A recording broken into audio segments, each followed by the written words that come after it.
திருப்புவனம் இளைஞர் மரண வழக்கில் தற்பொழுது விசாரணை ஆனது நீதிபதிகள் முன்பு நடைபெற்று வருகிறது. மெட்ராஸ் மதுரை அமர்வு முன்பாக இந்த விசாரணையானது நடைபெற்று வருகிறது.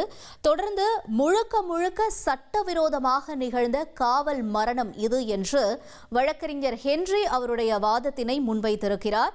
நீதிபதிகள் முன்பாக இந்த வாதமானது முன்வைக்கப்பட்டு வருகிறது. தொடர்ந்து விவரங்களோடு இணைகிறார் செய்தியாளர் ஜான் கிறிஸ்டபர். வணக்கம். தற்பொழுது இந்த அஜித் அவருடைய ஆதரவாக வாதாடி கொண்டிருக்கக்கூடிய வழக்கறிஞர் ஹென்றி அவருடைய தரப்பிலிருந்து என்னென்ன வாதங்கள் முன்வைக்கப்பட்டிருக்கு, என்ன நிலவரம் தற்பொழுது இந்த வழக்குல?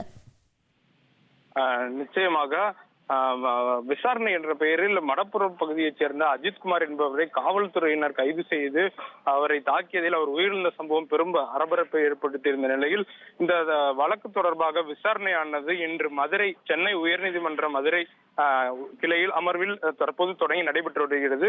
நீதிபதிகள் SM சுப்பிரமணியன், மரிய கிலட் அமர்வு முன்பு இந்த விசாரணை தொடங்கியது.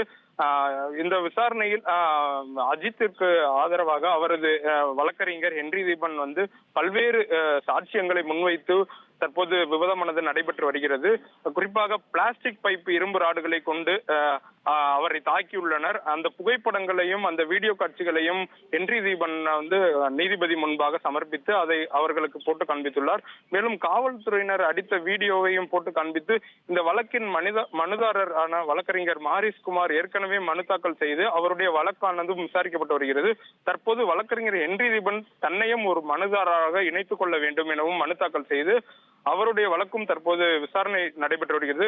குறிப்பாக அந்த பகுதியில் தென்னந்தோப்பில் வைத்து அஜித்குமாரை காவலர் தாக்கி துன்புறுத்திய அந்த வீடியோ காட்சிகள் அவருக்கு காண்பிக்கப்பட்டது. தாக்குதல் நடத்தும் போது சிவகங்கை மாவட்ட காவல்துறை கண்காணிப்பாளர் சம்பந்தப்பட்ட காவல் நிலையத்தில் இருந்துள்ளார் என்பதையும் ஹென்றி தீபன் சுட்டிக்காட்டியுள்ளார். மேலும் திருப்புவனம் அரசு மருத்துவமனை கொண்டு சென்ற நிலையில் அவர் இறந்ததாக தெரிவிக்கப்பட்டது.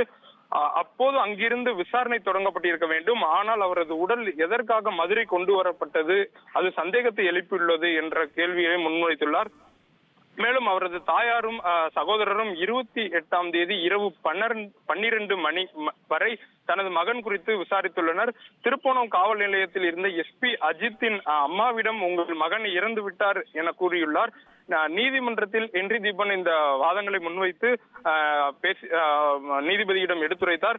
மேலும் நகை காணாமல் போனது தொடர்பாக என்ற வழக்கு பதிவு செய்யப்பட்டது என்று நீதிபதிகள் கேள்வி எழுப்பியுள்ளனர்.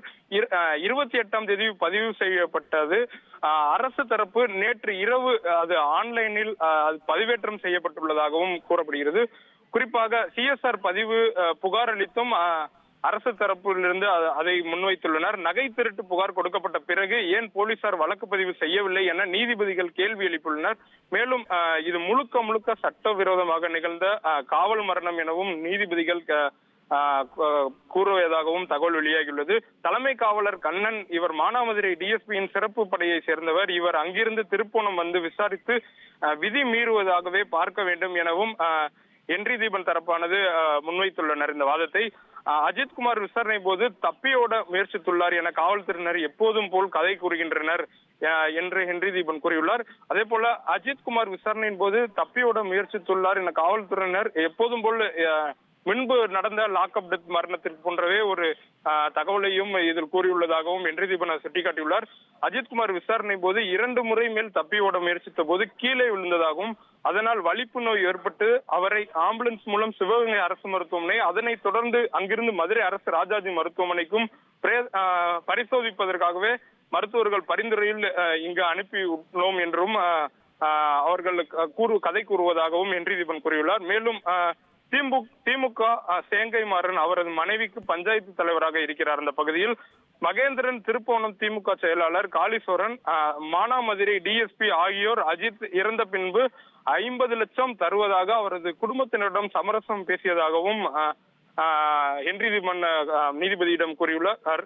மேலும் திமுகவின் அந்த வேங்கை மாறன், DSP உள்ளிட்டோர் கிராமத்தில் உள்ள நாடார் உறவின் முறை நிர்வாகிகளிடமும் அன்று அஜித்குமார் இறந்த அன்று சமரசம் பேசியதாகவும் அவர்கள் கூறியுள்ளார்கள்.